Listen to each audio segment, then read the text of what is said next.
लेकिन ख़रीदार की जो बाइंग कैपेसिटी है वो थोड़ी नीचे गिरी है, क्योंकि उसके लिए और बहुत सारे हालात आ गए हैं कि बिज़नेस डाउन हो गए, महंगाई ज़्यादा हो गई, नेगेटिव ओवरऑल इन्वायरमेंट हो गया। तो इस सूरत हाल के अंदर सवाल ये पैदा होता है कि वो लोग क्या करें कि जिनके पास इस तरह के एसेट्स हैं और करोड़ों रुपए के हैं और वो नहीं बिक रहे और वो रुके हुए हैं, कुछ फैसला नहीं कर पा रहे। जब आप उस चीज़ पे फोकस करेंगे जहाँ से कुछ आउटकम नहीं आनी, तो आपकी तवज्जो, वक्त, सारा कुछ ज़ाया होगा और वो चीज़ नहीं बिकेगी और आप फिर फर्दर क्राइसिस का शिकार होते रहेंगे। तो बेहतर है कि उधर तवज्जो दें कि जहाँ से आपको कोई पैसा आ सकता है, जहाँ से कोई इनकम आ सकती है, जहाँ से आपके अखराजात मीट हो सकते हैं। एक होते हैं जो कि अच्छे हालात में बिज़नेस करना चाहते हैं और वो देखते हैं अच्छे हालात हो तो वो बिज़नेस में आए। दूसरे वो होते हैं कि वो उन्होंने हमेशा बिज़नेस करना होता है, हालात अच्छे हों या बुरे हों।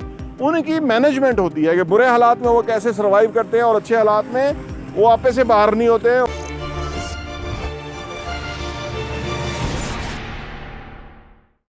बिस्मिल्लाहिर्रहमानिर्रहीम, अस्सलाम वालेकुम रहमतुल्लाहि व बरकातहू। मेरा नाम अहमद अकील है, आप देख रहे हैं प्रॉपर्टी विजन टीवी। इस वक्त बेशुमार लोगों के घर नहीं बिक रहे, प्लॉट नहीं बिक रहे, खरबों रुपए की प्रॉपर्टी है जो कि नहीं बिक रही। और उसमें से कुछ लोग ऐसे भी हैं कि जिनकी पास फर्दर कुछ बैकअप नहीं है और उनकी कोशिश है कि वो एसेट बिक जाए, क्योंकि वो सोचते हैं कि 10 मरले का मकान है वो बिक जाए तो हम 5-7 मरले का बना लेंगे, बाकी अपना इस टाइम के अंदर अपने कोई अखराजात चला लेंगे। ऐसे बेशुमार लोग हैं जो प्लानिंग करते रहते हैं, लेकिन उनके लिए, उनकी इत्तला के लिए अर्ज़ है कि इस वक्त मार्केट जो है वो कोई बेहतरीन नहीं है। यहाँ एक आध कंपनियाँ उन्होंने 50-50 घर, 30-30 घर बना के खड़े किए हुए हैं, वो बिक नहीं रहे। और आप सोचिए कि आज जो हालात थे उसके मुताबिक ही उन्होंने इनिशिएटिव लिया ना, वो इतने बेवकूफ़ तो नहीं थे भाई उन्होंने बना लिए। उन्होंने इनिशिएटिव लिया कि हालात के मुताबिक लिया था। जो हालात ने करवट खाई तो उसके बाद घरों का और मार्केट में कस्टमर नहीं रहा, क्योंकि जो हम अपार्टमेंट बेचते हैं ना उसमें फ़ायदा यह है कि करोड़ रुपए की चीज़ का आपने 30 लाख रुपए देना है, 70 लाख रुपया आपने कोई 2 सालों 2.5 सालों में देना है, तो उसमें आप मैनेज कर लेते हैं। आपको पता है कि हालात बदल जाएंगे, ये कीमत फिर नहीं मिलेगी। लेकिन घर के केस में यह है कि घर का पूरा पैसा आपने देना है और अपने नाम घर लिखवाना है और फिर आपका घर है। तो अब जो चीज़ 3 करोड़ की थी वो 4 करोड़ की हो गई है, वो खड़े खड़े हो गई है ना। मतलब उसकी वैल्यू जिसकी चीज़ है उसकी नज़र में उतनी हो गई है, लेकिन ख़रीदार की जो बाइंग कैपेसिटी है वो थोड़ी नीचे गिरी है, क्योंकि उसके लिए और बहुत सारे हालात आ गए हैं कि बिज़नेस डाउन हो गए, महंगाई ज़्यादा हो गई, नेगेटिव ओवरऑल इन्वायरमेंट हो गया। तो इस सूरत हाल के अंदर सवाल ये पैदा होता है कि वो लोग क्या करें कि जिनके पास इस तरह के एसेट्स हैं और करोड़ों रुपए के हैं और वो नहीं बिक रहे और वो रुके हुए हैं, कुछ फैसला नहीं कर पा रहे।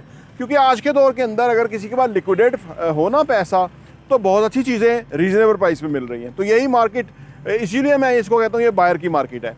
अब सवाल ये पैदा होता है कि जिनके पास करोड़ों रुपए के एसेट्स हैं और वो बिक नहीं रहे और वो क्या करें। देखिए, अगर वो कोशिश करते रहेंगे बेचने का, वो तो करते रहें, लेकिन मार्केट की वजह से उनको ज़्यादा कामयाबी नहीं होगी।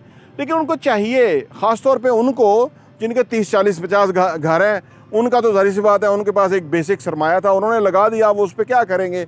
इन्वेस्टर भी परेशान होता होगा कि भाई आपने हमारे पैसे फंसा दिए, हमें अब निकालो। वो तो एक समस्या है, वो मार्केट में है इस वक्त। इन्वेस्टर का पैसा लिक्विडेट नहीं हो रहा, चीज़ें तो बेशुमार हैं, प्रॉफिट के ऊपर है, लेकिन लिक्विडेट नहीं हो रहा, क्योंकि इन्वेस्टर को तो लिक्विडेट चाहिए होता है। तो ये समस्या तो अपनी जगह है। अब करने की क्या ज़रूरत है? करने की ज़रूरत ये है कि अगर आप, जिसका एक घर है, 2 घर हैं या थोड़ा सरमाया वाली चीज़ है, तो वो नहीं बिक रही, तो इसका मतलब है कि उसके ऊपर वक़्त ज़ाया करने की ज़रूरत नहीं है।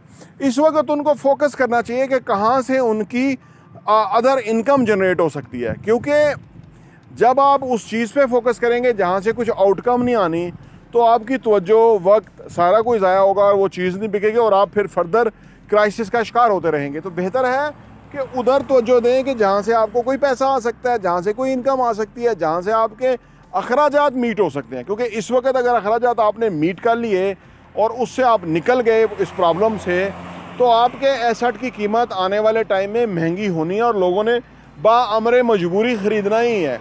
इतनी बड़ी पॉपुलेशन है, करोड़ों घर ही शॉर्ट हैं, तो फिर कोई ना कोई तो क्वालिफाई कर जाएगा, कहीं ना कहीं से किसी का पैसा आ जाएगा और वो घर ख़रीद लेगा, तो आपका घर महंगे दामों बिक जाएगा अगर आपने अभी सब्र कर लिया और इस वक्त की जो समस्या है उसको गुजारने में कामयाब हो गए। देखिए, वो कहते हैं ना कि where focus goes energy flows. जहां आप तवज्जो देंगे क्रिएटिवली, वहां से आउटकम आएगी। तो लिहाजा इस वक्त तो उन जगहों पे तवज्जो दें कि जहां से आपको आउटकम आ सकती है, सो दैट कि आपका सिस्टम चल जाए। क्योंकि जब सिस्टम चलता रहेगा तो अच्छे बुरे वक्त आते ही रहते हैं बिजनेस के अंदर। बिजनेस में दो तरह के भी लोग होते हैं, मैं बिजनेस की तरफ थोड़ा चला गया हूँ। दो तरह के लोग होते हैं, एक होते हैं जो कि अच्छे हालात में बिजनेस करना चाहते हैं और वो देखते हैं अच्छे हालात हो तो वो बिजनेस में आए। दूसरे वो होते हैं कि वो उन्होंने हमेशा बिजनेस करना होता है, हालात अच्छे हों या बुरे हों। उनकी मैनेजमेंट होती है कि बुरे हालात में वो कैसे सर्वाइव करते हैं और अच्छे हालात में वो आपे से बाहर नहीं होते और वो अपने चीज़ों को ज़रा दुरुस्त तरीके से मैनेज करते हैं, सो दैट कि उनका बुरा टाइम और अच्छा टाइम और अच्छा ही गुजरे, दोनों टाइम अच्छे गुजरे। तो इस वक्त जिनके एसेट्स नहीं बिक रहे, उनको चाहिए कि वो सब्र करें और फोकस वहाँ लगाएं जहाँ से उनको कुछ आने की उम्मीद है। प्रॉपर्टी टीवी देखने का बहुत बहुत शुक्रिया।